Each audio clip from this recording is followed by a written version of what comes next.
Hi hello ನಮಸ್ತೆ friends, welcome back to my channel Mr and Mrs Patil Kannada vlogs. ಎಲ್ಲರೂ ಹೇಗಿದ್ದೀರಾ friends? ಚೆನ್ನಾಗಿದ್ದೀರಾ ಅನ್ಕೋತೀನಿ.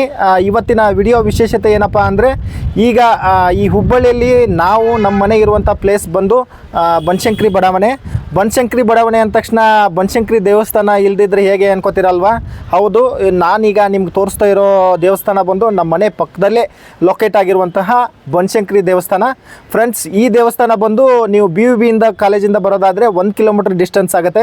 ಆಮೇಲೆ ಹೊಸೂರು ಬಸ್ ಸ್ಟ್ಯಾಂಡಿಂದ ನೀವೇನಾರ ಬರೋದಾದರೆ 3.4 ಕಿಲೋಮೀಟರ್ ಆಗುತ್ತೆ. ಇನ್ನು ನ್ಯೂ ಬಸ್ ಸ್ಟ್ಯಾಂಡಿಂದ ನೀವು ಬರೋದಾದರೆ ಗೋಕುಲ್ ಬಸ್ ಸ್ಟ್ಯಾಂಡಿಂದ ಇದು 3.2 ಕಿಲೋಮೀಟರ್ ಆಗುತ್ತೆ. ಫ್ರೆಂಡ್ಸ್, ಬನ್ನಿ ಹೋಗೋಣ, ದೇವಸ್ಥಾನ ಹೇಗಿದೆ ಅಂತ ನಿಮಗೆ ತೋರಿಸ್ತೀನಿ. ಹಾಯ್ ಫ್ರೆಂಡ್ಸ್, ಬನ್ನಿ ನಮ್ಮ ಮನೆ ಮೇಲ್ಗಡೆಯಿಂದ ದೇವಸ್ಥಾನದ ವ್ಯೂ ಹೇಗೆ ಕಾಣುತ್ತೆ ಅಂತ ನಿಮಗೆ ತೋರಿಸ್ತೀನಿ. ಬನ್ನಿ.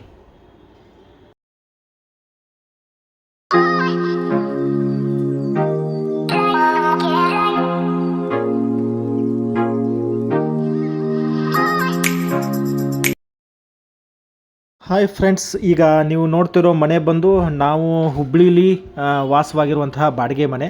ಇದು 2 ಫ್ಲೋರ್ ಬರುತ್ತೆ. ಸೆಕೆಂಡ್ ಫ್ಲೋರಲ್ಲಿ ನಾವಿರೋದು. ನೋಡಿ, ನಮ್ಮ ಪಕ್ಕದಲ್ಲೇ ದೇವಸ್ಥಾನ ಇದೆ. ಬನ್ನಿ ಹೋಗೋಣ, ಹೇಗಿದೆ ಅಂತ ನಿಮಗೆ ತೋರಿಸ್ತೀನಿ.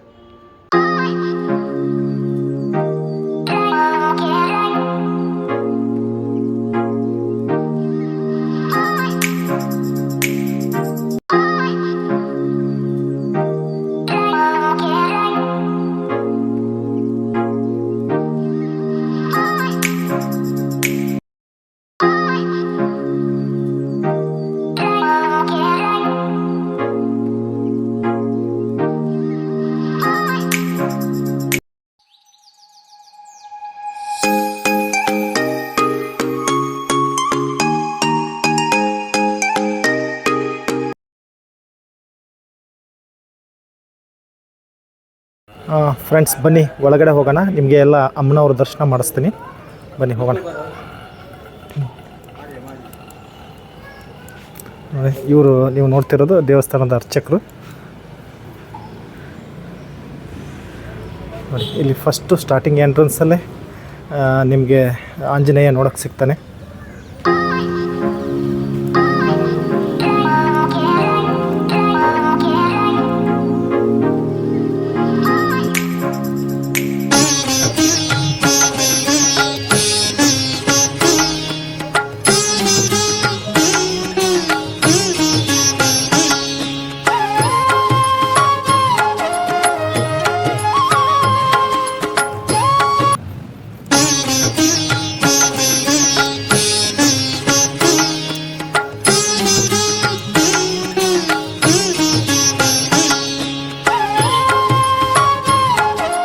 ಇತಿಹಾಸದ ಬಗ್ಗೆ ಇಲ್ಲಿರುವಂಥ ಅರ್ಚಕರನ್ನೇ ಕೇಳಿ ನಾವು ತಿಳ್ಕೊಳ್ಳೋಣ. ಇದ್ರ ವಿಶೇಷತೆ ಏನೇನೆಲ್ಲ ಬರ್ತವೆ ತಿಳ್ಕೊಳ್ಳೋಣ. ಬನ್ನಿ. ನಮಸ್ತೆ ಅರ್ಚಕರೇ. ನಮಸ್ಕಾರ. ನಾವು mister and Mrs Patil Kannada ಚಾನಲಿಂದ ಬಂದಿದ್ದೀವಿ, ಯೂಟ್ಯೂಬ್ ಚಾನಲಿಂದ. ನಮಸ್ಕಾರ. ನಿಮ್ಮ ಚಾನಲ್ಗೆ ಒಂದು ಒಳ್ಳೆಯದಾಗಲಿ. ಈ ದೇವಸ್ಥಾನದ ವಿಶೇಷತೆ ನಿಮ್ಮ ಕಡೆಯಿಂದ ತಿಳ್ಕೊಳ್ಳೋಣ ಅಂತ, ನಮ್ಮ ವೀಕ್ಷಕರಿಗೆಲ್ಲ ತಿಳಿಸೋಣ ಅಂತ ನಾನು ಈ ವಿಡಿಯೋ ಮಾಡ್ತಾಯಿದ್ದೀನಿ. ಈ ದೇವಸ್ಥಾನದ ವಿಶೇಷತೆ ಬಗ್ಗೆ ಹೇಳಿ. ಮೊಟ್ಟ ಮೊದಲಿಗೆ ಶ್ರೀದೇವಿಯ ಶಿರಸಾಷ್ಟಾಂಗಕ್ಕೆ ನಮಸ್ಕಾರವನ್ನು ಮಾಡ್ತಾ, ಈ ದೇವಿಯ ವಿಶೇಷತೆ ಅಂತಂದರೆ, ಇದು ಬನಶಂಕರಿ ದೇವಿಯ ಅವತಾರ ಸ್ವರೂಪಿಯಾಗಿರುವಂತಹ ಶಾಕಾಂಬರಿಯ ಸ್ವರೂಪಿ. ಸರ್ವ ಕಷ್ಟಗಳನ್ನು ಸರ್ವ ಭಕ್ತರೊದ್ದನು ಇಲ್ಲಿ ಈಗ ತಾವು ನೋಡ್ತಾ ಇದ್ದೀರಿ, ಭಕ್ತರ ಸಂಖ್ಯೆಯು ಬೇಕಾದಷ್ಟು ಬರ್ತಾ ಇದೆ. ಅದೇ ರೀತಿಯಾಗಿ ಶ್ರೀದೇವಿಗೆ ವಿಶೇಷ ಅಲಂಕಾರಗಳು ಇವು ಸಹ ನಡೀತದೆ. ಇದು ಭಾಳ ಪುರಾತನವಾಗಿರುವಂತಹ ದೇವಸ್ಥಾನ. ಅದೇ ರೀತಿಯಾಗಿ ಈ ದೇವಸ್ಥಾನದಲ್ಲಿ ಈಗ ರಥೋತ್ಸವ ಆಗಲಿ, ಜಾತ್ರೆ ಆಗಲಿ, ಇವೆಲ್ಲವನ್ನು ಇದ್ದೇ ಇರ್ತದೆ. ಪ್ರತಿ ಹುಣ್ಣಿಮೆಯ ದಿವಸ ಸತ್ಯನಾರಾಯಣ ಪೂಜೆ ಆಗುತ್ತೆ. ಸಂಕಷ್ಟಿಯ ದಿವಸ ಗಣಪತಿಯ ಹೋಮಗಳು ನಡೀತಾ ಇರುತ್ತೆ. ಅದೇ ರೀತಿಯಾಗಿ ಅಮಾವಾಸ್ಯೆಯ ದಿವಸ ವರದು ಶಂಕರ ಮತ್ತು ಪಲ್ಲಕ್ಕಿ ಸೇವೆ ಅಂತ ಇರುತ್ತೆ. ಸಾಯಂಕಾಲ 5:30ಯಿಂದ 6:00ವರೆಗೆ ಸಹಸ್ರ ಕುಂಕುಮಾರ್ಚನೆಗಳು ಇವೆಲ್ಲವನ್ನು ನಡೆಯುತ್ತೆ. ಎಲ್ಲವನ್ನು ನಡೆದ ಮೇಲೆ ಹುಣ್ಣಿಮೆ ಅಮಾವಾಸ್ಯೆ ದಿವಸ ಈ ದೇವಿಯನ್ನು ಕಾಣ್ತಾ ಇದೆಯಲ್ವ, ಈ ದೇವಿಯ ವಿಗ್ರಹವನ್ನು ಪಲ್ಲಕ್ಕಿಯಲ್ಲಿ, ಬೆಳ್ಳಿಯ ಪಲ್ಲಕ್ಕಿಯಲ್ಲಿ ಉತ್ಸವ 5 ಪ್ರದಕ್ಷಿಣೆಯ ಆಕಾರದಲ್ಲಿ ಉತ್ಸವವನ್ನು ಮಾಡ್ತಾ ಇದ್ದಾರೆ. ಆ ವಿಶೇಷತೆ ಇನ್ನೊಂದು ಅಂತಂದರೆ, ಎಷ್ಟೋ ಭಕ್ತರು ತಮ್ಮ ಕೋರಿಕೆಗಳನ್ನು ಕೇಳಲಿಕ್ಕೆ ನಾವು ಸಹ ಹೊರಗಡೆಯನ್ನೇ ನಿಂತು ಪ್ರಾರ್ಥನೆಯನ್ನು ದೇವಿ ಹತ್ತಿರ ಮಾಡಿದಾಗ ಪ್ರಸಾದ ಸೇವೆ ಅನ್ನುವಂಥದ್ದು ಇಲ್ಲಿಯ ವಿಶೇಷತೆ. ಈ ದೇವಿ ನೀವು ಏನು ಕೇಳ್ತೀರೋ ಆ ರೀತಿಯಾಗಿ ನೀವೇ ಆಗಿ ಈಗ ಬಲಗಡೆ ಕೇಳಿ ಎಡಗಡೆ ಕೇಳಿ ಯಾವ ರೀತಿಯಾಗಿ ಪ್ರಸಾದ ಸೇವೆಯನ್ನು ಕೇಳ್ಕೊಳ್ತಾ ಇದ್ದೀರೋ ಆ ರೀತಿಯಾಗಿರುವಂಥ ಪ್ರಸಾದ ಕೊಡುವಂಥದ್ದು ಒಂದು ಮಂಗಳಕರವಾಗ್ತದೆ, ಒಳ್ಳೆಯದು ಆಗುತ್ತೆ ಅಂತ ಅನ್ನುವಂಥದ್ದಿದ್ದರೆ ಇದು ಒಂದು ಪ್ರಸಾದ ಸೇವೆಯನ್ನು ಸಹ ನೀಡುವಂಥ ಶಕ್ತಿ ಆಯುತವಾಗಿರುವಂಥ ದೇವಿಯ ಸ್ವರೂಪಿಯಾಗಿರುವಂಥ ದೇವಿಯ ವಿಗ್ರಹವಾಗಿದೆ. ಆಮೇಲೆ ಅರ್ಚಕ್ರೆ ನಿಮ್ಗೆ ಇನ್ನೊಂದು ಪ್ರಶ್ನೆ, ಆಮೇಲೆ ಈ ದೇವಸ್ಥಾನ ಎಷ್ಟು ವರ್ಷ ಹಳೆಯದು, ಆಮೇಲೆ ಈ ದೇವಸ್ಥಾನದ ಜಾತ್ರೆ ಏನಾಗುತ್ತಲ್ಲ ಯಾವ ಟೈಮಲ್ಲಿ ಆಗುತ್ತೆ, ಆಮೇಲೆ ದಸರಾ ಟೈಮಲ್ಲಿ ಇಲ್ಲಿ 9 ದಿನ ಏನೋ ವಿಶೇಷ ಪೂಜೆ ನಡೆಯುತ್ತಂತೆ, ಅದು ಯಾವ ರೀತಿ ನಡೆಯುತ್ತೆ, ಆಚರಣೆ ಹೇಗಿರುತ್ತೆ ಒಂಚೂರು ತಿಳಿಸ್ಕೊಡ್ತೀರಾ? ನವಗ್ರಹ ನವದುರ್ಗೆ ಅಂತ ಹೇಳ್ತಾರಲ್ವ, 9 ದುರ್ಗೆಯರ ಅವತಾರ ಸ್ವರೂಪಿಯಾಗಿರುವಂಥ ದೇವಿಯ ಸ್ವರೂಪಿ 9 ದಿನ ನವರಾತ್ರಿಯಲ್ಲಿ 9 ರಾತ್ರಿ ಯಾವ ರೀತಿಯಾಗಿ ಈಗ ಮೈಸೂರಿನಲ್ಲಿ ಚಾಮುಂಡಿ ಇರುತ್ತೆ, ಯಾವ ರೀತಿ ದಸರಾ ವೈಭವ ಅಂತ ಮಾಡ್ತಾರೆಯೋ ಅದೇ ರೀತಿಯಾಗಿರುವಂತಹ ದಸರಾ ವೈಭವವು ಸಹ ಇಲ್ಲಿ ನಡೆಯುತ್ತೆ. ಪ್ರತಿ ದಿವಸ ಒಂದೊಂದು ರೀತಿಯ ಅಲಂಕಾರ, ಕೂಷ್ಮಾಂಡವಾಗಲಿ, ಕುರ್ಮಾಯಿನಿ ಆಗಲಿ, ಶಾಂತರೂಪಿ ಆಗಲಿ, ದುರ್ಬಿ ಆಗಲಿ, ಯಾವ ನವಾಂಶವಿದೆಯಲ್ವ ಅದೇ ರೀತಿಯಾಗಿ ನವ ಅವತಾರವನ್ನು ಹೊಂದುವಂತಹದ್ದು ದೇವಿಯ ಮೂರ್ತಿಯನ್ನು ಸಹ ಅಲಂಕರಿತವಾಗಿರುವಂಥ ಮೂರ್ತಿಗಳನ್ನಿಟ್ಟು ಪೂಜೆಯನ್ನು ಮಾಡ್ತೇವೆ. 9 ದಿವಸ ವಿಜೃಂಭಣೆಯಿಂದ ದೇವಿಯ ಸರ್ವ ಕಷ್ಟ ನಿವಾರಣೆಯಾಗಿರುವಂತಹ ನವದುರ್ಗೆಯ ಅವತಾರವನ್ನು ಹೊಂದಿರುವಂತಹ ಪ್ರತಿಮೆ ಮೂರ್ತಿಯು ಅಲ್ಲಿ ಹೊರಗಡೆಯ ಸ್ಥಾನದಲ್ಲಿ ನಾವು ಇಟ್ಟು ಪೂಜೆಯನ್ನು ಅಲಂಕಾರವನ್ನು ಮಾಡಿ ಪೂಜೆಯನ್ನು ಮಾಡುತ್ತೇವೆ. ಆಮೇಲೆ ಈ ಜಾತ್ರೆ ಎಲ್ಲ ಯಾವಾಗ ನೆರವೇರುತ್ತೆ? ಜಾತ್ರೆ ಎಲ್ಲ ಜನವರಿ ಇಲ್ಲ ಫೆಬ್ರವರಿ ಈ ಟೈಮಲ್ಲಿ ಬರುತ್ತೆ ಗುರುಗಳೇ. ಇಲ್ಲಿ ರಥೋತ್ಸವ ಜಾತ್ರೆ ಇವತ್ತು ಭಾಳ ವಿಜೃಂಭಣೆಯಿಂದ ಆಗ್ತದೆ. ತೇರಿನ ಉತ್ಸವಗಳು 2-3 ದಿನ ಎಲ್ಲ ಕಾರ್ಯಕ್ರಮ ಇರ್ತಾವಂತ. 2 ರಿಂದ 3 ದಿನಗಳ ಕಾರ್ಯಕ್ರಮ ಇರುತ್ತದೆ. ಚಂಡಿಯಾಗ, ಪಾರಾಯಣೆ, ದುರ್ಗಾ ಸಪ್ತಶತಿಗಳು ಎಲ್ಲ ಈ ನವರಾತ್ರಿಯಲ್ಲೂ ಸಹ ಪ್ರತಿ ದಿವಸ ಇಲ್ಲಿ ಕೀರ್ತನೆಗಳಾಗಿರಲಿ, ಪಾರಾಯಣಗಳಾಗಿರಲಿ ಎಲ್ಲವೂ ಸಹ ಕಂಟಿನ್ಯೂ ಆಗಿ ನಡೀತಾ ಇರ್ತದೆ. ಆಮೇಲೆ ಅಮಾವಾಸ್ಯೆ ಹುಣ್ಣಿಮೆ ದಿನ ಇಲ್ಲಿ ಅಮ್ಮನವ್ರಿಗೆ ಪ್ರಸಾದ ಸಿಗುತ್ತೆ ಅಂತ. ಪ್ರತಿ ಅಮಾವಾಸ್ಯೆ ಮತ್ತು ಹುಣ್ಣಿಮೆಯ ದಿವಸ ಈಗ ನಮ್ಮದು ಹೇಗಿದೆ, ಇಲ್ಲಿ 5:30 ಈಗ ಹುಣ್ಣಿಮೆಯ ದಿವಸ ಸತ್ಯನಾರಾಯಣ ಪೂಜೆ, ಅದಾದ ಮೇಲೆ 6:30 ಸಾಮೂಹಿಕ ಕುಂಕುಮಾರ್ಚನೆ, ಸಹಸ್ರ ಕುಂಕುಮಾರ್ಚನೆಯನ್ನು ಮಾಡ್ತೇವೆ.